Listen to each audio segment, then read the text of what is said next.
আমিতো নাজানো ন কোন আহিছে ৰাতি এটা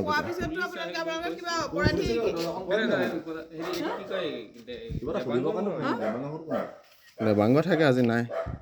আজি ন জানিব লাগিব ন কোন আহিছে মোবাইলটো আকৌ নহওঁ ন আমি কোন আহিছে ৰাতিটো গম পাব লাগিব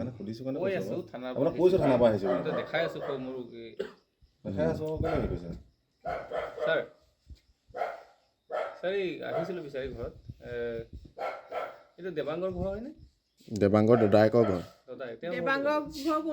দেবাংগৰ ইয়াতে থাকে ঘৰতে থাকে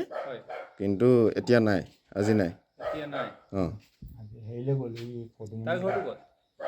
আমাৰ ঘৰতে থাকে তাৰ ঘৰ অৰিজিনেল গুৱাহাটীত কাৰ্বি আংলঙত আছে অঁ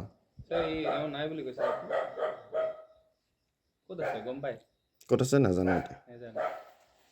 এনেই ঘৰ এটা বনাই থৈছে সেইখিনিতে বাৰু সেইটোত ঘৰত মানুহ লোৱাগেই নাই গুৱাহাটী আপোনাৰ পাঞ্জাবাৰী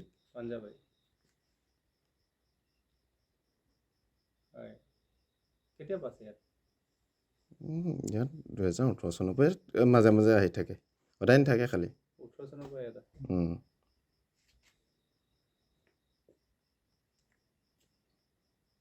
ভিডিঅ'টো কাটা আৰু এটা কৰা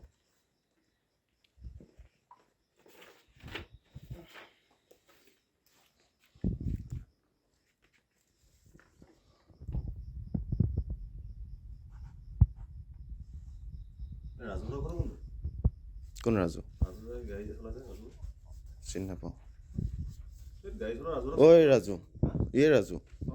অঁ এই আগত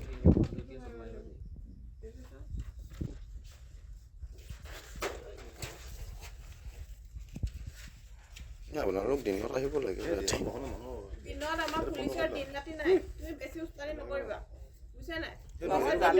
আমাৰো ভয় লাগে ন ৰাতি 11টা বজাত কোন মানুহ আহিছে আমিতো ভয় খাব লাগিব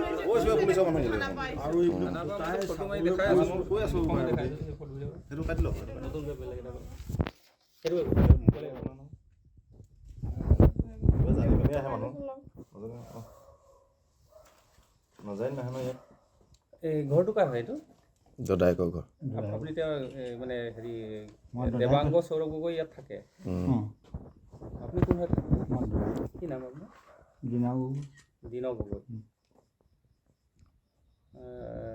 সি ইয়াতে থাকে মানে তেওঁৰ অৰিজিনেল ঘৰ ক'ত তেওঁ অৰিজিনেল ঘৰ ইয়াতে ককাই বাপেকৰ ঘৰ যিটো ঘৰ তাৰপিছত তেওঁতো গুৱাহাটীত থাকে বাপেকৰ ঘৰত নাথাকে সি বাপেক মাক নাই তাই মানে ইয়াতে বাপেক বা কাৰ্বি আংলঙত আছিলে চাকৰি আমি আহিছোঁ এইটো কাৰণে যে জেলেঙীটো চিন্তামণিগড়ত এখন চৰকাৰী কেন্দ্ৰীয় চৰকাৰ এখন ৱেটলেণ্ড এটা প্ৰজেক্ট চলি আছে সেই প্ৰজেক্টত আজি তেওঁ তাত আছিলে তেওঁ তাত থকাৰ কাৰণে আৰু তেওঁৰ উপস্থিতি আৰু তেওঁ চৰকাৰী কামত বাধা দিয়াৰ কাৰণে আজি চৰকাৰী কামটো সফল নহ'ল কাৰ্যকৰী নহ'ল যাৰ কাৰণে তেওঁক এই সকীয়াই দিবলৈ এখন নটিচ দিবলৈ আহিছে আমি হ'ব পাৰে যদি ভৱিষ্যতে তেওঁ আকৌ যদি তেনেকুৱা কৰে চৰকাৰী কামত যদি বাধা কৰে বা বাধা দিয়ে বা চৰকাৰী যদি কিবা অনিষ্ট কৰিবলৈ যায় তেতিয়াহ'লে উচিত ব্যৱস্থা লোৱা হ'ব আইনী প্ৰক্ৰিয়াৰে তেওঁ যি কৰিবলগীয়া থাকে আমি পিছত ব্যৱস্থা ল'ম গতিকে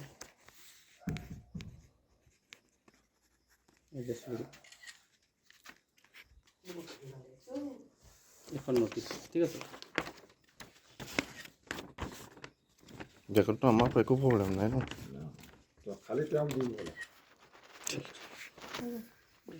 এই মানুহটো চিনি যে পোৱা